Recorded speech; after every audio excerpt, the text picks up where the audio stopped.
We are going to answer the many whats that come with when some people look in this direction of what is wellness, what is mindfulness, what does it mean to practice, or is all this just popular hippie bullshit? We have your answers to all of these and more. Welcome back, everybody. Let's do this. Raw, uncut, and unapologetic. Welcome to Men Talking Mindfulness. That's right. We're going to go back to the basics today and use this episode to demystify many of the core concepts that might be confusing you when you hear the words mindfulness, wellness, or meditation. So even if you've been a longtime listener of our show, this episode will surprise you and challenge you. And this all came about after a friend of mine was visiting me this weekend. He's a very smart dude. He's actually a very prolific writer in Hollywood. And he was listening to one of our recent episodes with Brett Cotter. And he said, Will, he goes, I really love the show. I love what you guys are doing, but you guys are throwing around some terms and words that I didn't know what you're referring to. And he's like, what if you did an episode where you just really, unpack some of these very basic concepts? And I was like, hey, sounds like a great idea. And here we are. So we're going to keep it simple today, and we're going to work and speak to these core concepts of mindfulness and wellness. We're going to break down what mindfulness is, what it means to practice, what it means, what it was meant by wellness, some common obstacles to adopting this lifestyle, what is emotional intelligence, and more. So welcome back, Jon. It's great to be here. And Jon and I love getting basic about all this stuff. So, and it's always great to see my boy, Jon, over there in Colorado. So how have you been, Jon? I've been good, man. Today's been a little bit crazy, a little bit hectic. So I appreciate you doing most of the heavy lifting this morning and today and this week preparing for this show. But yeah, I'm excited to get back to the basics. It's always good to do a little refresher for the audience, but also for ourselves, right? I'm excited to be here. A couple of announcements before we do that. Well, really just one big one. Check out our website. It's just simple, mentalkingmindfulness.com. And if that's too much for you, you can just text the letters MTM to 33777, and that'll show you all the things that we've got going on.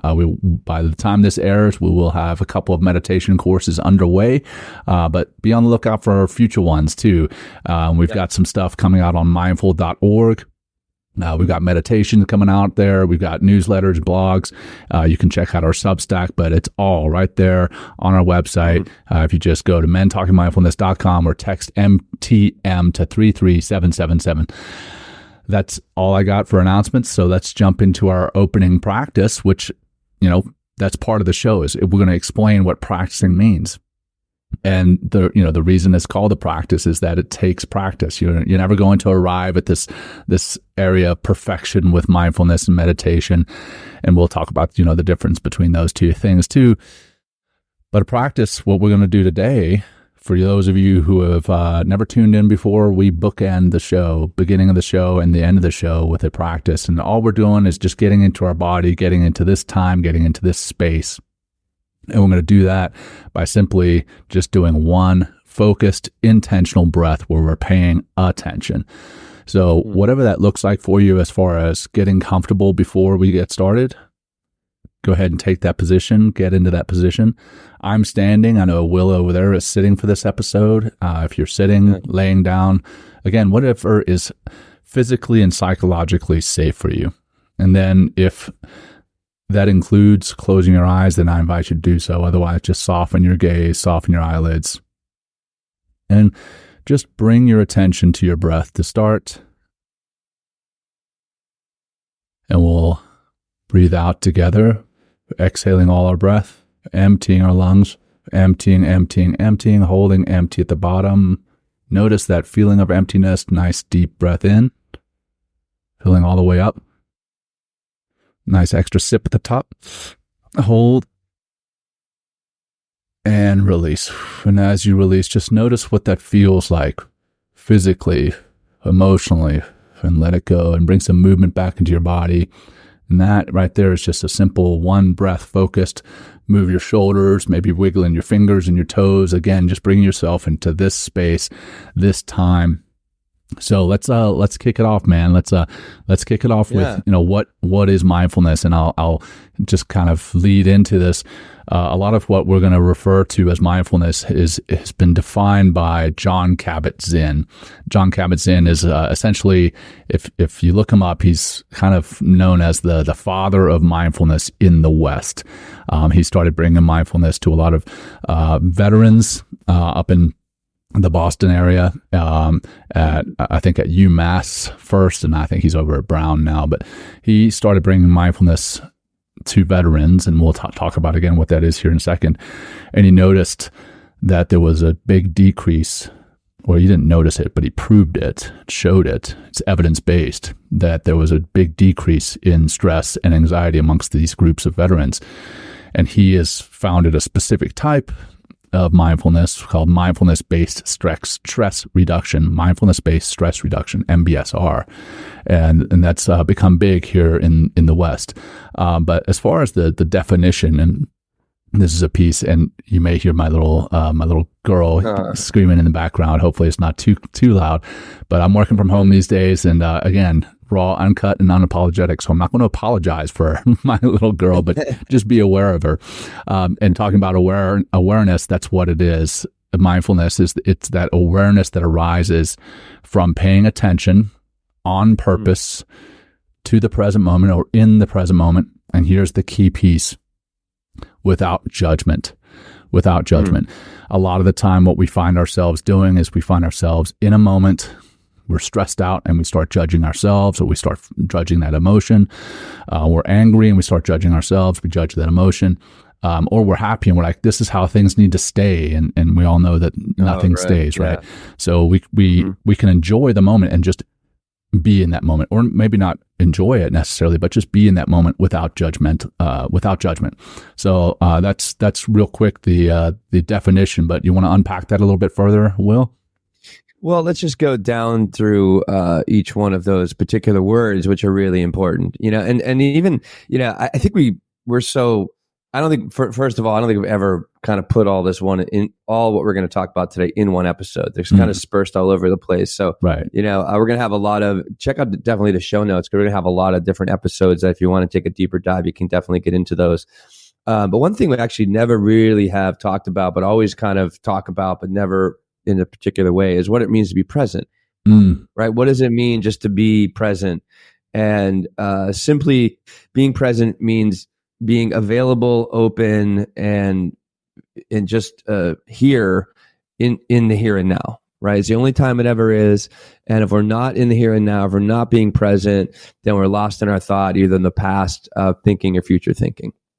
And one way is that Jon Kabat-Zinn and MBSR really helps us to become present. And what a lot of these practices, and we'll get to what some of those practices are, it helps us to get into present moment awareness by either feeling our body, like the body scan is a big part of MBSR, feeling our breath, or just being open and available to sound.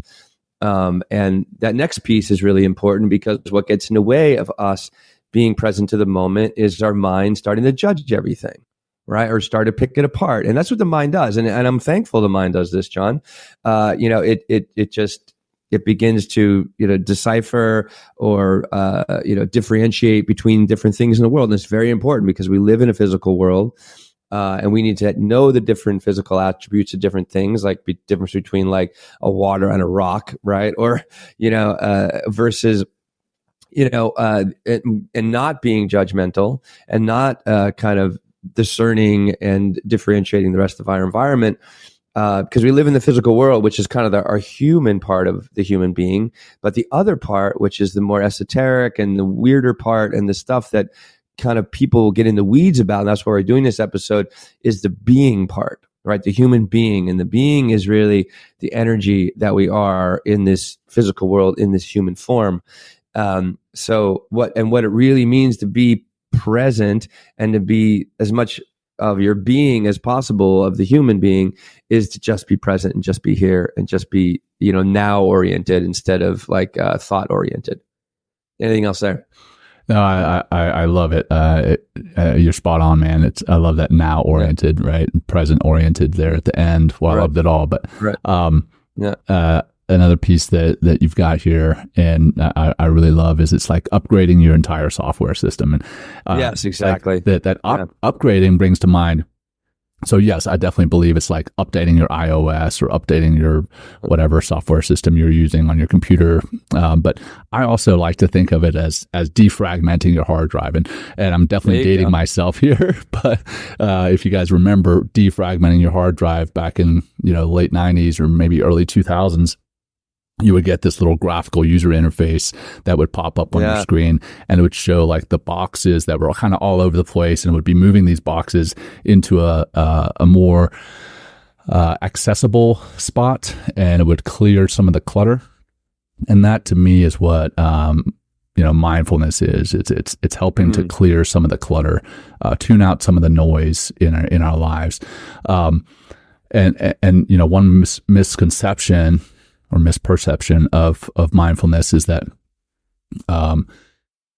it's clearing your mind. It's going to clear your mind, and you're just going to have this blank slate, which is not true at all. You're not going to have that blank slate. Right. You're going to be able to settle your mind. You're going to be able to think differently about things. You're going to be able to process different. You're going to be able to manage things better, but you're not going to clear your mind and end up with this blank slate. But it's definitely like defragmenting your hard drive or updating your software system, and not just your mental side of things, but it really helps it helps everything. Like my body feels better.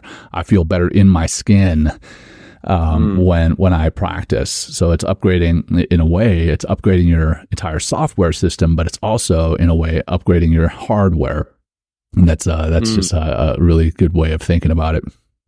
Yeah. Well, you can think of the defragging as like releasing and letting go of stress, anxiety, overwhelm, and just getting out of those emotional states, which are brought up by, the thinking, right? We talk about the STIA process, right? There's a stimulus in the environment all the time. There's a thought that's going to be associated with that stimulus. And then it's like, hey, like, what mindfulness does, it gives us the opportunity to, instead of just being habitual, this is the big key as far as the upgrade goes and the defragging goes. If, we're trying to get to a place of like, I'm making a choice instead of being habitual. And those habits are just like, again, they're habitual. So we're not even thinking about them. And that's what's going to drive our results. But if we're making choices and we're responding to the environment more intentionally, then we have an opportunity to change our results and begin to change our path forward, if we like. So that's what's really important about mindfulness. It helps us to really get to know the mind.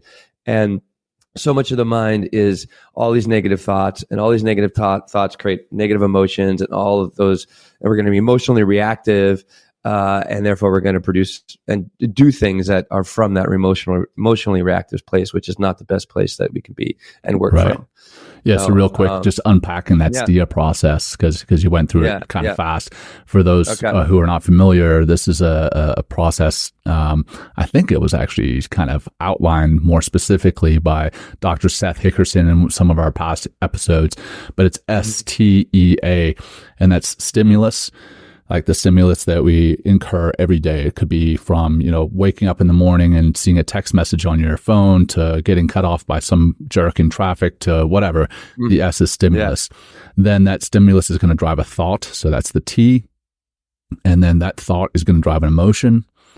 And then emotion is going to drive an action. So if you can put a breath or a pause in between that stimulus and your initial thought, that can change the emotion, the associated emotion, and ultimately change the action.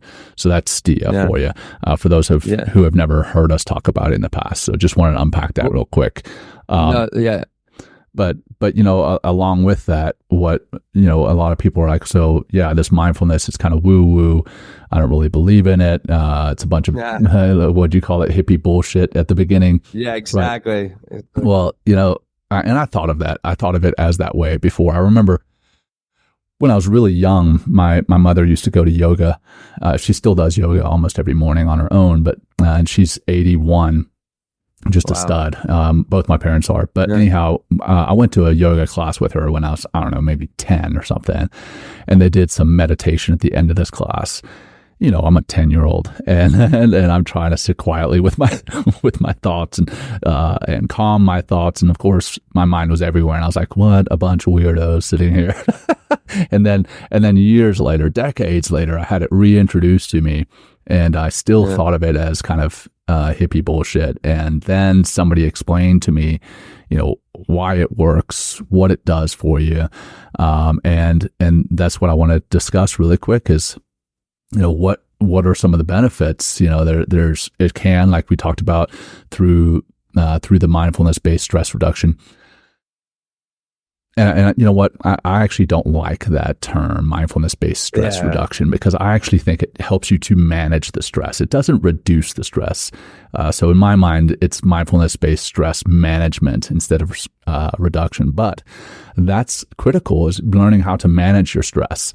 It helps you to improve your focus, right? I mean, a lot of the time when I was not practicing mindfulness and meditation, I'd be all over the place and I would not even be able to finish a thought.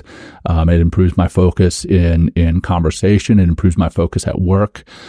So physiologically, what's happening is you can start to shrink the amygdala, which is the part of our brain responsible for the fight, flight, or freeze reaction.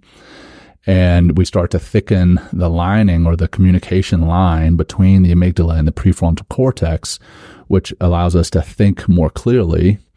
And then you also thicken the corpus callosum, which is the part of the brain that links the left and right lobes of our brain.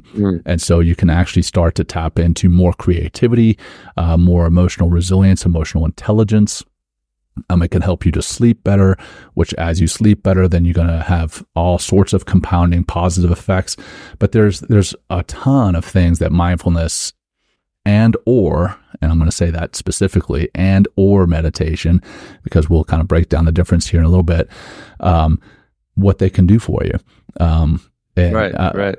I've listed a couple there. Will, anything you want to jump in on? I think also it's important to note, and this is also very helpful in what mindfulness does. It really helps you become aware, right? Aware of not just your thinking, which is so important because, again, through that STIA process, that thinking drives the rest of that, the emotion and then the action. But I'm also being aware of today I was, for example, I was, I worked from home today. I didn't have to leave today. Just did some work, worked on the show, work on different things. But I can see like how I really just wanted to I need to get this done, and then I have it all blocked off. But things would start getting in the way, and I was aware of things are getting in the way, and I was getting a little hungry, and I was like, "Hey, make some food." So this awareness helped me to just really stay focused by implementing some tools that from my mindfulness experience and from just trying to remain more focused. I'm like, set a time blocker. I'll just set a timer. I'm like, okay, I'm going to do this for 20 minutes and do nothing else. I'm not going to eat. I'm not going to get up from the chair until I finish this particular task. Mindfulness also has helped me, John, relax tremendously my anxiety. And it allows me to just be more present in conversations. It helps me to be a better listener, which is such a gift to yourself and anybody you come in contact with. And also as you become more mindful and begin to strip away all these, they call them sankhara, which are old, deep rooted ruts of how you do things. You're changing into new ways of doing things that really work and align with how you want to be and who you want to be and how you want to show up. So that's just been really helpful to me, just to stay relaxed and stay a little bit more calm. And just be present for other people. So that's definitely something, and it's improved your relationships. And also here, the last piece I'll say is it really helps you to get into the most important part of our entire biology, which is our heart. And when you start orienting yourself and making choices from the heart, meaning does this align with me? Is this, does this have a higher purpose? How can I be compassionate in this circumstance? How can I be more empathetic? All the things, all the technology and all the wisdom and the intelligence that is already in the heart, you will help to unlock this. And that's just, people are just going to naturally connect with you a little more deeply because you're from a heart-oriented place instead of just a mind-oriented place. Right. Yeah, man. I've got 3 young kids, as you well know, Will. Yeah. And this past weekend, just last night, as a matter of fact, we went to go see The Wild Robot, which for parents or anyone that has anything to do with kids, I cannot recommend it highly enough. It was a beautiful movie, DreamWorks. Anyway, it's without doing any kind of spoiler alerts or spoilers. The movie is about a robot that gets stranded on an island, and it's wired to help you achieve tasks, and it's looking for somebody that it can help to achieve some type of task. And it comes across after a long search, comes across a gosling, and this gosling is orphaned. And it needs to learn how to eat, it needs to learn how to swim, and it needs to learn how to fly. And in the process of trying to teach this little gosling as a robot how to do all these things, there's this huge emotional side to it. The robot learns to feel with its heart, instead of just its wiring and its programming. Phenomenal movie. I think we should list that as a resource on our website eventually. All right. Yeah. But it's a fantastic book too.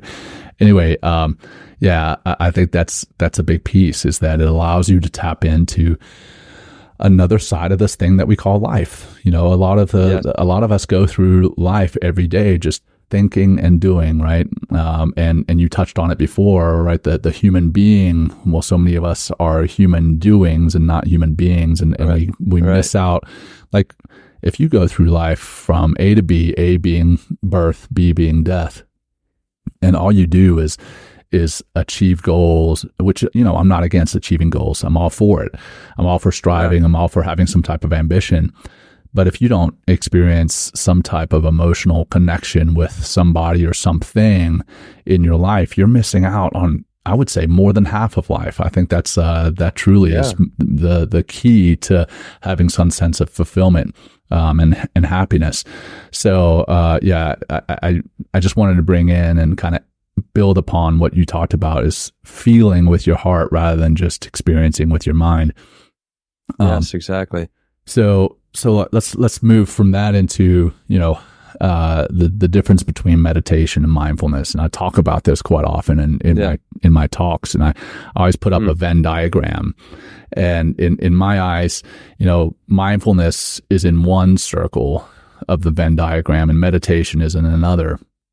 Mindfulness, like we've defined, is being okay in the present moment, experiencing what it is you're experiencing, like I'm experiencing my little girl out there yelling right now, but I'm not judging it, right? Without judgment. So that's a way of living. And then in the other circle of the Venn diagram, you've got meditation. Meditation is a formal practice. That formal practice is focusing on some type of anchor. That anchor could be your breath. It could be a mantra. It could be a body scan. There's tons of different types of meditations. And then there is overlap between the two, and that's mindfulness meditation, where you are setting aside time to do a formal practice where you're focusing on the here and now, what it is you're experiencing physically, emotionally, in the here and now, again, without any judgment.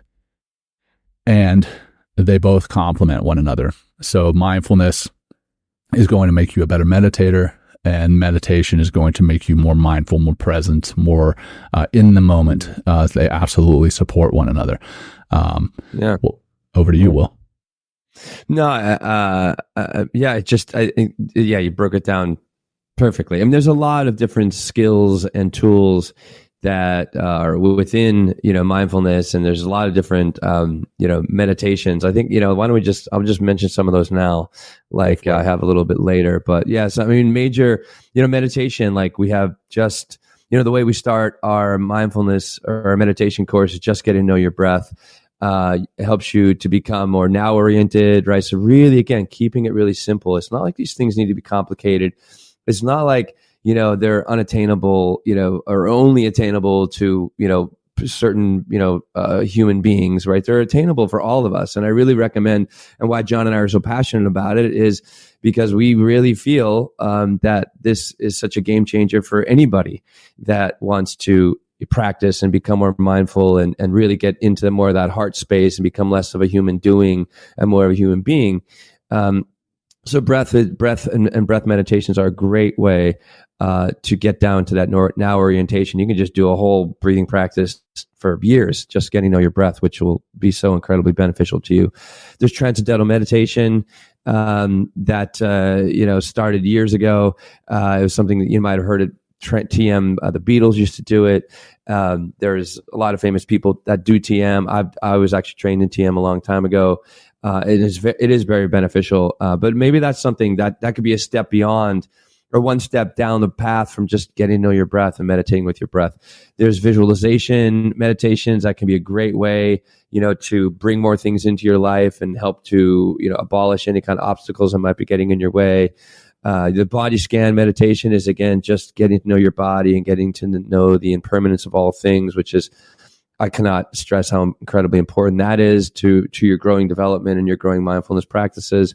And then there's like energetic practices like, letting go of things or forgiveness. There's self-compassion meditations. There's loving kindness meditations. And, so there's a lot of different ways to meditate. And I just think if you're looking at direction to meditate, start real simple. I don't get in, it can be really, you can get into with meditation, get into a trap. That one of the biggest traps and I'm seeing with some of the students that are going through the course right now, is you're expecting experiences or wanting experience. And that's the mind waking up again and getting in the way of what's actually going on in the here and now.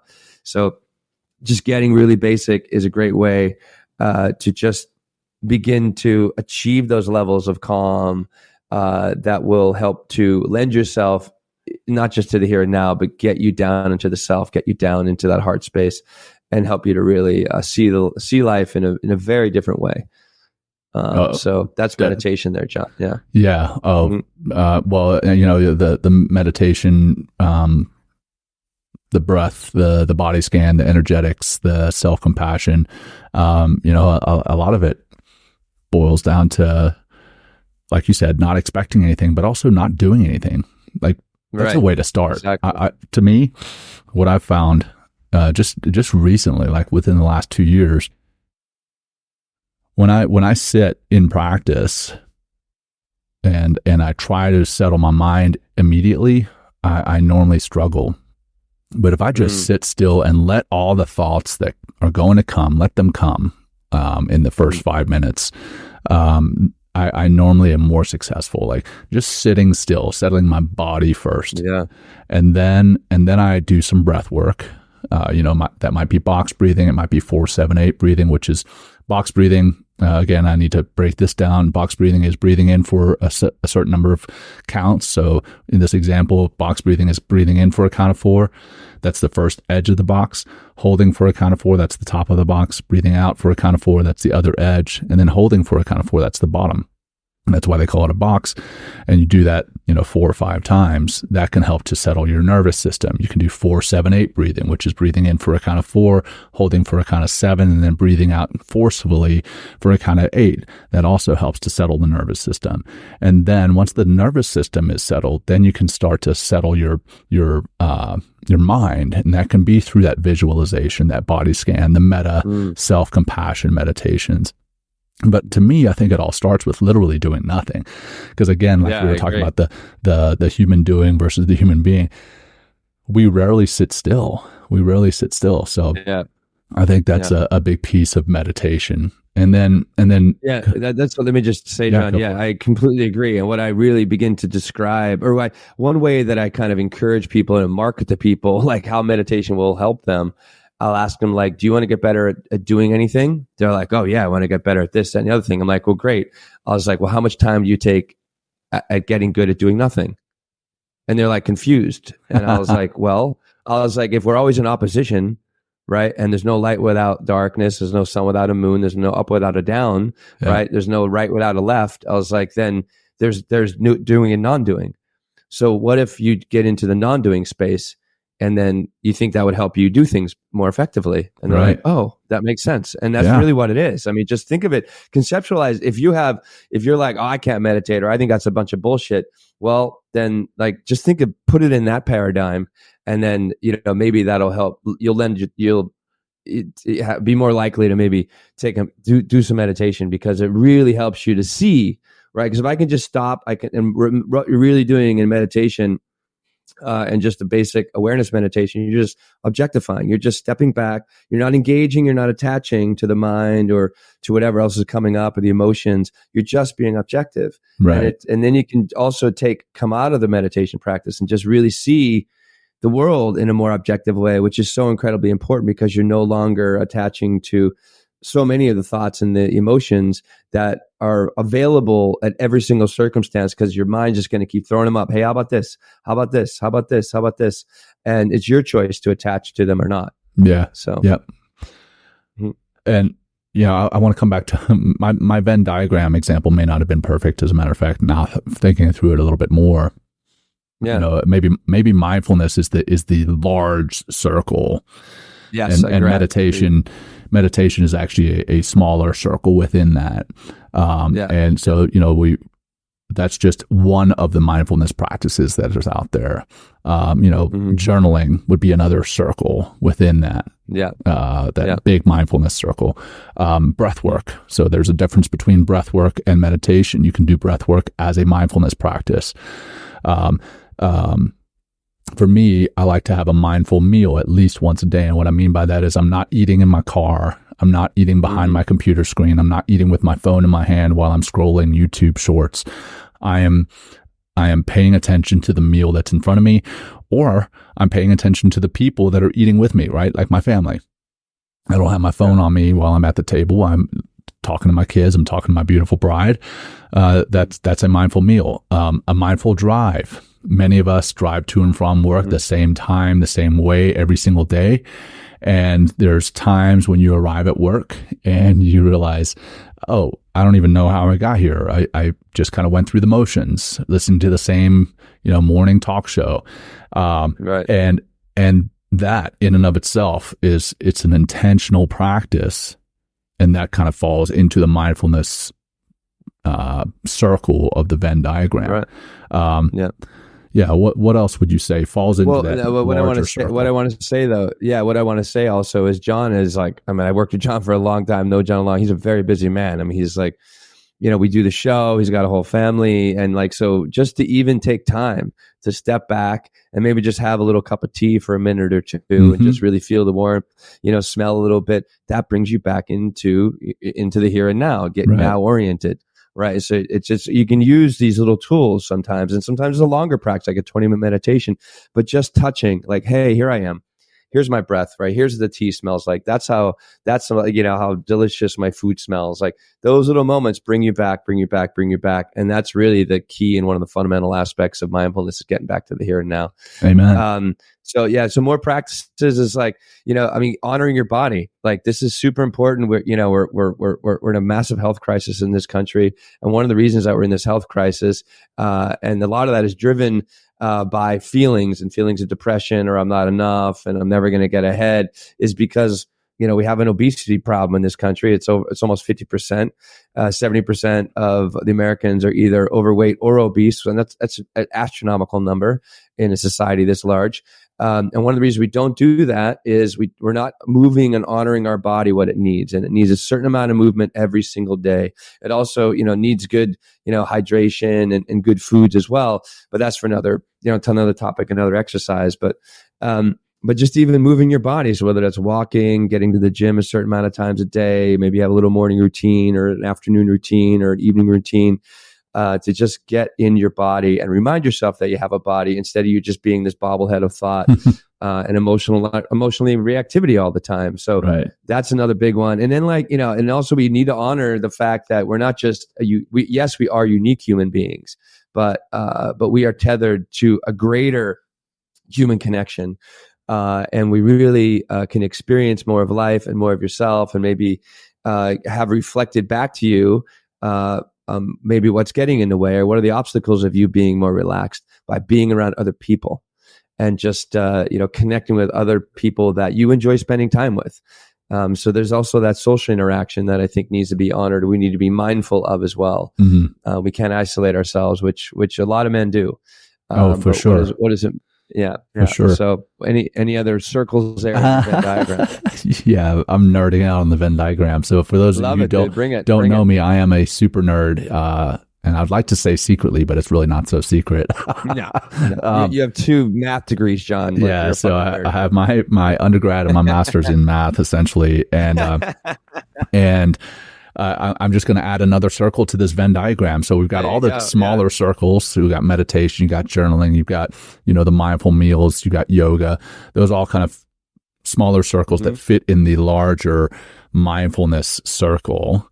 And then I would say one larger circle, even than that, is one that we talked about and we have to continue to talk about on this show, is just wellness in general. Like that's a huge umbrella circle that all these other things fall into. And that's one of the things that people ask us about all the time. There's like, what does that word even mean, right? Like, does that mean you go to see your doctor? Absolutely. Yeah. That's a part of it. Right. Eating well, that's a part of it.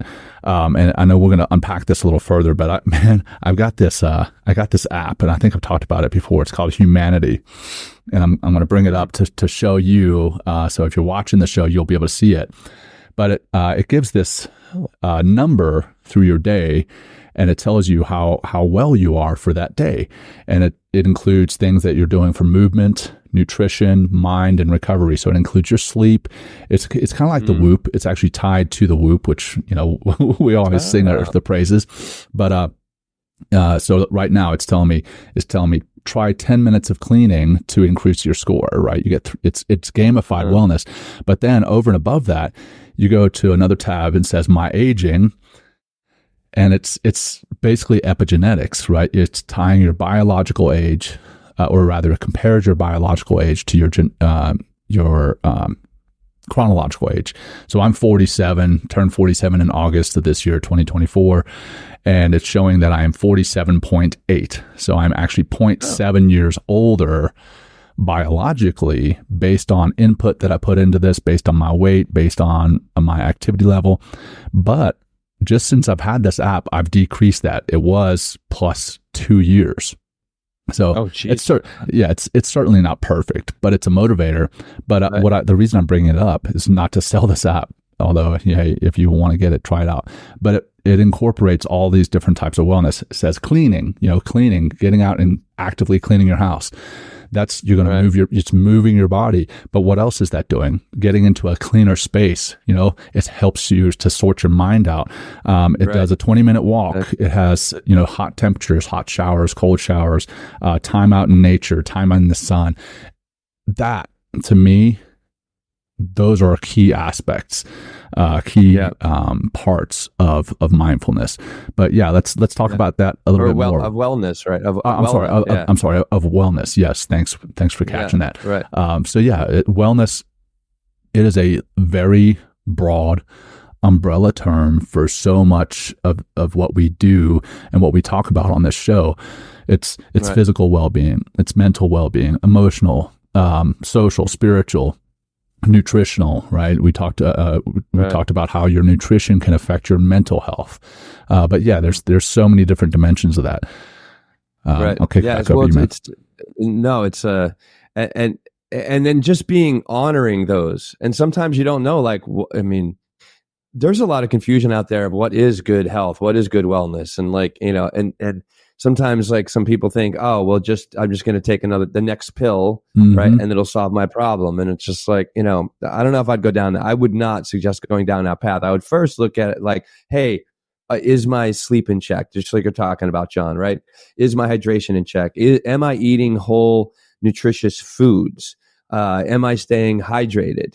How much activity am I putting on my body every day? And activity meaning you must put a certain amount of strain and stress on your body to gain overall health. Because think about this, John. If we stimulate the body enough, I was watching a video the other day. It's the women that want to increase their bone density, and to increase our bone density, we get all these hormones that are released into the bloodstream, right? It actually ups our immune system because our immunity comes from our bone marrow, and it just has, and actually literally increases the bone density. So we actually physically, from the skeletal part of it, get stronger. was watching this video, and they suggest women start at like, so they don't fall prey to osteoporosis or other problems that come with like long bouts or extended time of inactivity. Is like just doing box jumps, like jumping up on a box and jumping back down, because that really obviously, has a lot of physical impact on the body. And it's done it's done in a moderate way. It's not like you're doing box jumps for freaking 3 hours and hurting your you joints. Don't have to do you don't have to do the 36-inch box jumps or the 48-inch. Just like a small 2 foot or something like that. Even something small. Yeah, probably even smaller than that for older. Yeah, exactly. So it's and another part. So just knowing basic health. And there's a you can listen to so much of our show. We had food and mood on our show a long time ago. We had hydration. We've had Dr. T on talking about physical exercise and the importance of physical exercise, even just little movements throughout the day. And really wellness, all the things we're talking about comes down to it's preventative, right? We're really preventing ourselves from becoming emotionally unhealthy, becoming physically unhealthy, becoming one thing we didn't say is also that social wellness, right? Like getting around, being around other people, like getting those hugs, right? Getting that interaction, getting a little touch, like it's important. Like it really, really is important. And that's what I tell it's really up to you. I tell my eldest daughter all the time. I'm like, hey, every morning I'm like, hey, you know what I need? And she's like, a 17-second hug. Because it's apparently it's been shown that that's the magic numbers when you start releasing all the good hormones. But I like what you mentioned there about it being preventative, right? Right. It's being proactive. It's not waiting until you're injured or you're sick to take care of yourself. And when I say sick, I mean physically, mentally, emotionally, whatever that could look like. But it's being proactive, and getting what we used to call in the military is you get left of bang. And what that means is like, hey, what can you do to prevent a war before that first bang? So what can you do to prevent that war? Well, what can you do to prevent that war in your body? And I think it really comes down, a lot of it comes down to the difference between distress and eustress. And if you're not familiar with that term, eustress, that's a positive form of stress. And that positive form of stress, it unlike distress, which is definitely harmful and overwhelming, eustress, and that's spelled, I'm going to screw this up, EU stress, EUSTRESS. Okay, that makes sense. So it's beneficial, and it comes up when a person is challenging themselves. Like you said, you have to go out and challenge your body every day, right? That's a form of eustress, and what that does for you, that eustress, one, it comes out in like exciting, engaging, fulfilling things, kind of like whatever you would do that would get you into that state of flow, right? Well, what does it do for you is it helps to increase your motivation. It increases your growth, right? Because you're pushing yourself, you're stressing yourself in a good way, you're challenging yourself.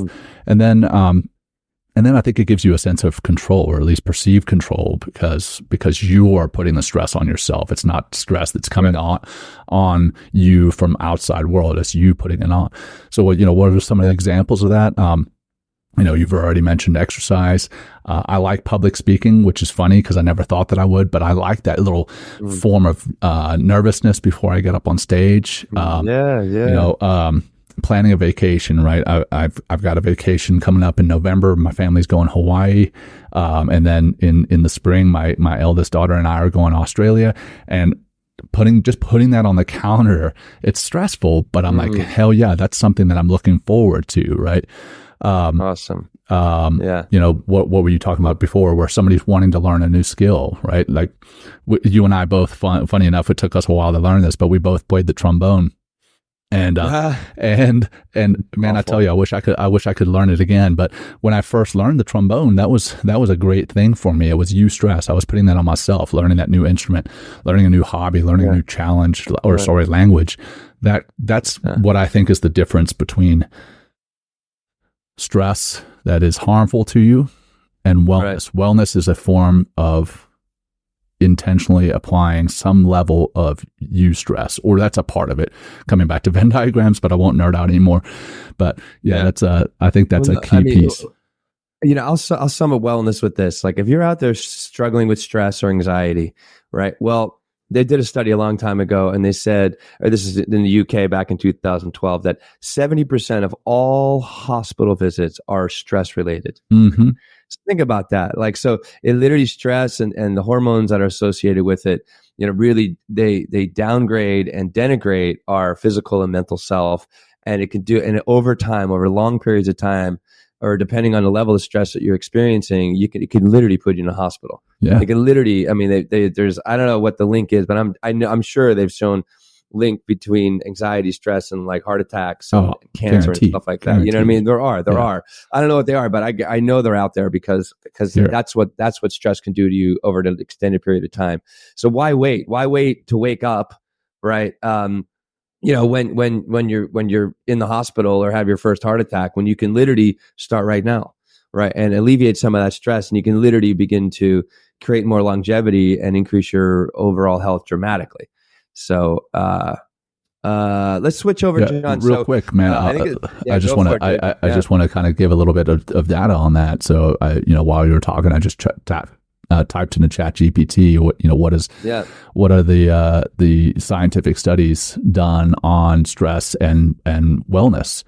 And chronic stress can lead to cardiovascular sickness because the cortisol and inflammation. Long-term stress leads to elevated levels of cortisol, a hormone that can increase inflammation and contributes to plaque buildup in the arteries, which can lead to heart disease. Blood pressure. Chronic stress has been linked to elevated blood pressure, heart rate variability, which stress can reduce.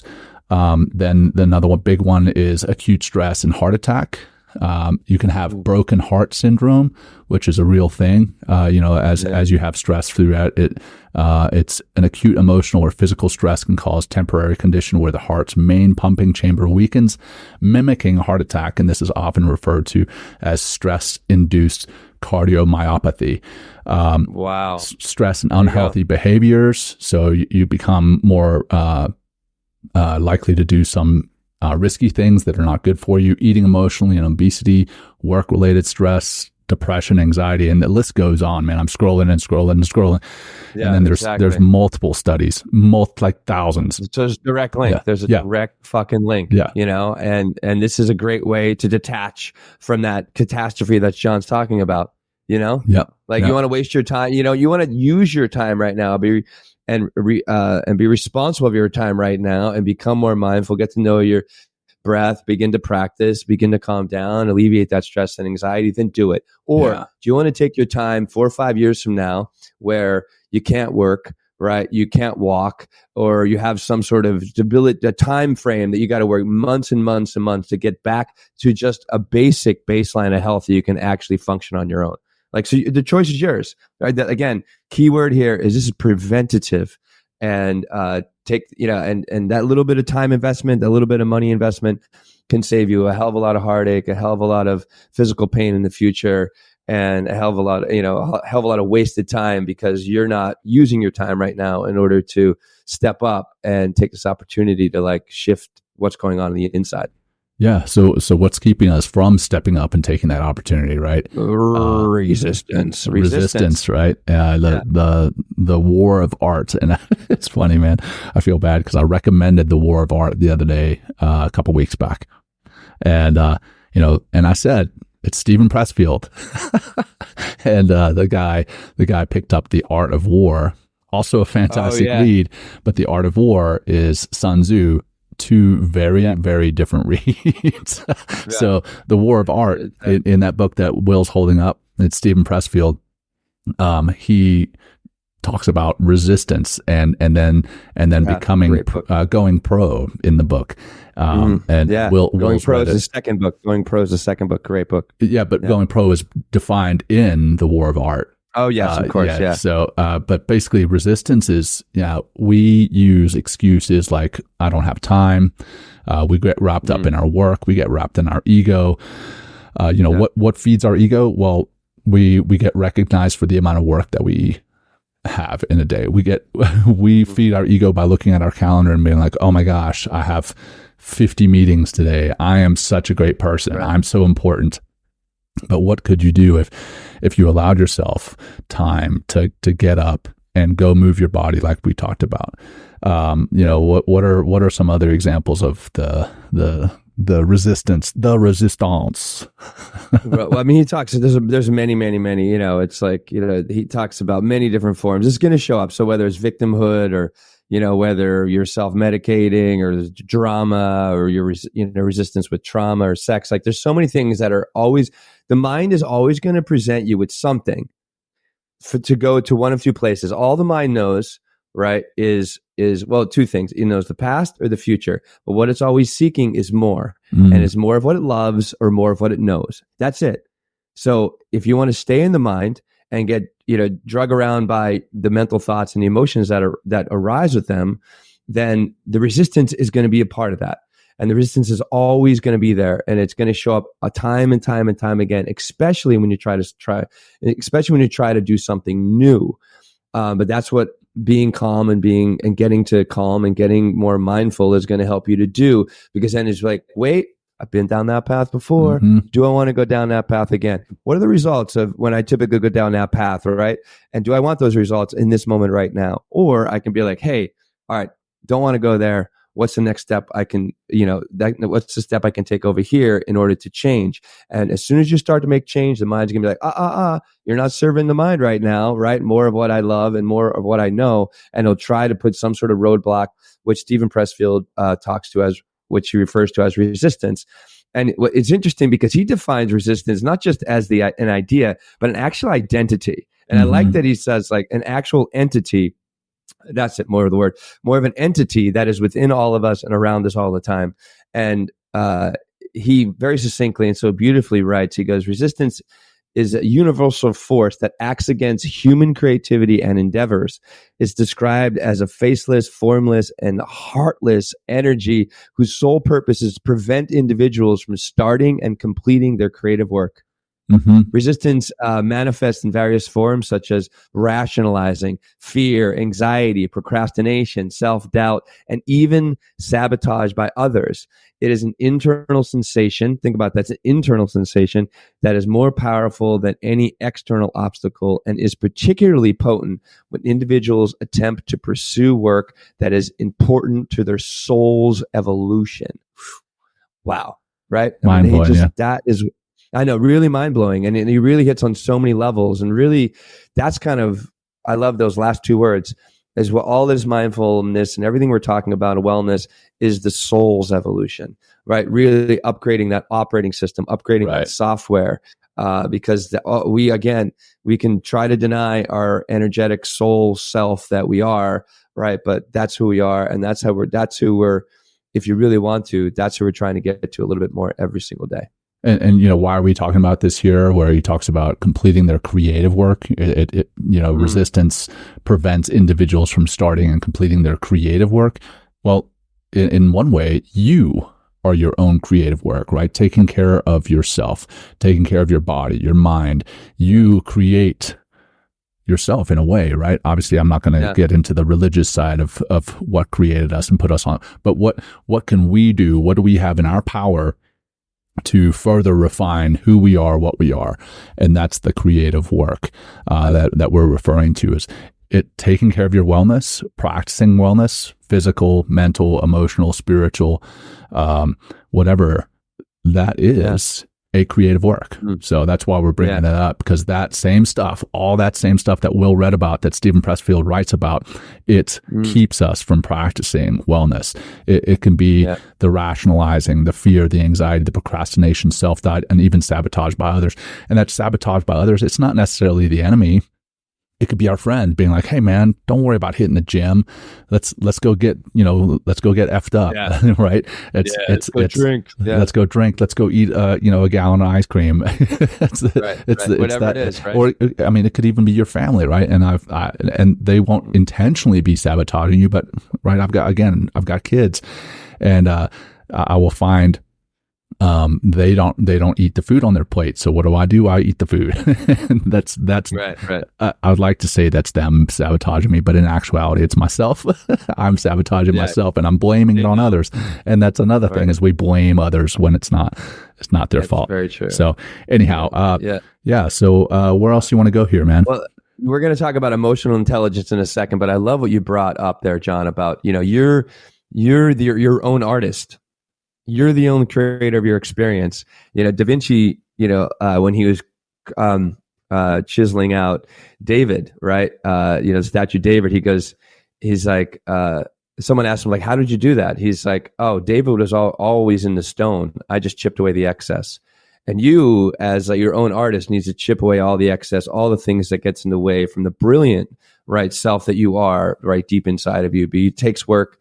It takes these kind of practices. So where are you going to start? But I think, let's just close with this, Jon. So all of this, everything we're kind of talking about here, and what really drives the human experience is our emotion. So what we need to be very aware of and become more aware of, and work to become continually more aware of and more literate in this realm, is our emotional intelligence. So where do you want to start with that, Jon? I think this is the key to all of it. I think a lot of the time people, when they think about emotional intelligence, they think about, well, how do I relate to others at work or in my family? But there's really a piece of emotional intelligence that just ties to understanding where you are emotionally. And I think that's a critical piece of it. When we tie it to wellness, you have to be, and again, doing this without judgment, which is mindfulness, right? But where am I emotionally? Am I doing okay? Am I feeling stressed? Am I feeling depressed? And I say specifically feeling there, because those are emotions, not identities. I don't want to say I am stressed, I am depressed. You said that, that, or that I am am a stressed person, or I am a depressed person. You're feeling that, and that's an emotion, and that's perfectly human.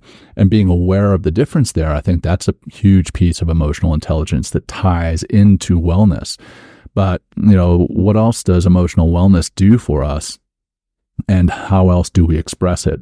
There's the improved relationships, certainly, that we have, more empathy, compassion, right? And that's at work, that's with your family. Again, it's also with yourself. You have a better relationship with yourself. Better stress and emotional management is a big piece of it. What else, man? Just even becoming more aware of, again, those feelings. Think about when you're angry or when you're really frustrated with something. How do you act? Like when you are, well, that's what you just said. It's like, I am frustrated. When you identify with your frustration, right? You act in a frustrated way. So I know when I'm frustrated, I'm very short with people. I'm trying to control the situation. Maybe even trying to like put other people down so I can, get out of this frustrating circumstance. So when we name it to tame it is a super key concept here, right? We create more clarity by calming down, right? By finding our breath, being a better meditator, practicing on a regular basis. So I really get to now oriented instead of mind orientation. And therefore, once that clarity comes online, then I can really gain that broader perspective. So I can see when my emotion comes up, I'm like, whoa, that's frustration. And I can name it. So like, I don't want to go there. So I'm taming frustration. Like, no.